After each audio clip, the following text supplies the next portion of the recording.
안녕하세요. 이학규 목사입니다. 사해전쟁으로 인해 잡혀간 롯을 구출해온 아브라함이 돌아올 때 살레망 멜기세덱이 그를 맞이하였습니다. 창세기 14장 17절에서 24절의 말씀입니다. 아브라함이 그돌라 오멜 연합군을 이기고 돌아올 때 소돔왕과 살레망 멜기세덱이 그를 영접합니다. 그들은 왜 아브라함을 맞이했을까요? 소돔왕은 자신이 빼앗긴 것을 아브라함이 되찾아오니 영접하지 않을 수 없을 것입니다.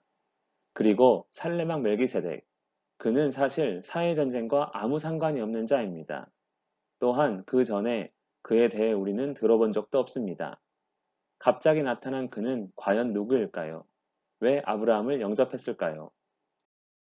일단 그에 대해 지극히 높으신 하나님의 제사장이라고 소개합니다. 그 외에 다른 정보는 없습니다.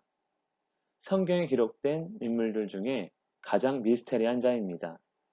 그에 대한 기록은 시편 110편과 히브리서가 전부인데 그나마 구체적인 말씀이 히브리서 7장 2절에서 4절의 말씀입니다. 살레망 멜기세덱, 그는 의의 왕, 평강의 왕, 하나님의 아들과 닮아서 항상 제사장이라고 말씀합니다. 멜기세덱에 대해 신학자들이 이런저런 주장을 하지만 전부 추측입니다. 오늘 말씀에 의하면 분명히 그는 하나님과 직접적인 관계를 맺고 있다는 사실입니다. 그래서 하나님께서 택하신 아브라함을 영접했을 것입니다. 아브라함을 맞이한 멜기세덱은 아브라함을 축복하며 하나님을 찬송합니다. 아브라함에게 복을 주옵소서. 너희 대적을 내 손에 붙이신 지극히 높으신 하나님을 찬송할지로다. 아브라함이 승리할 수 있었던 이유, 애굽의 바로의 집을 치셨던 하나님의 도우심입니다. 그 사실을 멜기세덱은 축복을 통해 선포한 것입니다. 멜기세덱의 축복을 들은 아브라함은 싸움에서 얻은 것의 10분의 1을 멜기세덱에게 줍니다. 자신이 승리할 수 있었던 이유가 하나님의 도우심 때문임을 고백하며 전리품으로 얻은 것의 10분의 1, 즉 11조를 하나님의 제사장에게 줌으로써 하나님의 도우심에 감사한 것입니다. 아브라함의 11조, 이것은 다른 왕들과 완전히 구별된 반응입니다. 보통의 승리한 왕들은 승리한 원인과 공로를 자기 자신에게 돌리며 자신이 마치 하나님인 양 행동합니다. 즉, 죄악으로 타락한 모습, 바로 니므롯의 모습입니다. 그러나 아브라함은 자신이 아닌 하나님께 감사하며 영광을 돌리고 있습니다. 이것이 그가 드린 11조이며 죄악이 가득한 세상에서 구별된 하나님께서 택하신 자의 모습입니다. 이번에는 아브라함을 영접한 또 다른 사람 소돔왕이 말합니다. 사람은 내게 보내고 물품은 내가 가지라. 아브라함이 얻은 것 중에는 소돔왕이 빼앗겼던 소돔의 사람들과 재물이 있는데 아브라함이 찾아왔으니 자신의 회복을 위해 부탁을 하는 것입니다.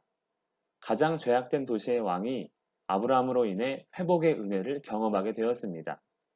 아브라함은 하나님께서 하신 약속대로 복의 근원이 되는 모습입니다. 소돔왕의 부탁에 아브라함이 말합니다. 소돔왕의 물건 덕에 부자가 되었다는 말을 듣고 싶지 않으니 당신의 것은 아무것도 갖지 않겠다. 아브라함이 소돔왕의 물건을 가진다 하여도 전혀 흉이나 흠이 될 상황이 아닙니다. 그럼에도 거절한 이유는 그의 모든 소유는 하나님께서 주셨기 때문입니다. 즉, 멜기세덱에게 11조를 이미 준 아브라함은 오직 하나님의 도우심만을 의지하며 살고자 하는 믿음으로 거절한 것입니다. 결과적으로 사회전쟁을 통해 아브라함에 대한 하나님의 은혜와 하나님에 대한 아브라함의 믿음을 확인할 수 있으며 아브라함을 통해 회복의 은혜가 이루어질 수 있음을 보게 되었습니다. 그리고 이번 전쟁을 통해 가나안 땅에서 아브라함의 강함이 알려져 그를 대적할 자가 사라지지 않았을까 생각해 봅니다. 하나님께서 베푸신 은혜에 대한 고백으로서의 10분의 1, 결코 적은 양이 아닙니다. 그럼에도 불구하고 드릴 수 있는 이유는 하나님의 도우심이 없다면 소돔왕과 같이 죄악이 가득한 세상에서 전부를 잃을 것이기 때문입니다. 아브라함은 가나안 땅의 심한 기근과 애굽의 고초, 롯과의 갈등, 그돌라오멜과의 싸움을 통해 하나님을 얻는 것이 전부를 얻는 것이며 하나님을 떠난 것이 전부를 잃는 것임을 깨닫지 않았을까 상상해 봅니다. 기도하겠습니다. 살아계신 하나님 아버지, 우리에게 베푸신 은혜를 항상 감사하며 사는 우리가 되게 하여 주시옵소서. 예수님의 이름으로 기도합니다. 아멘.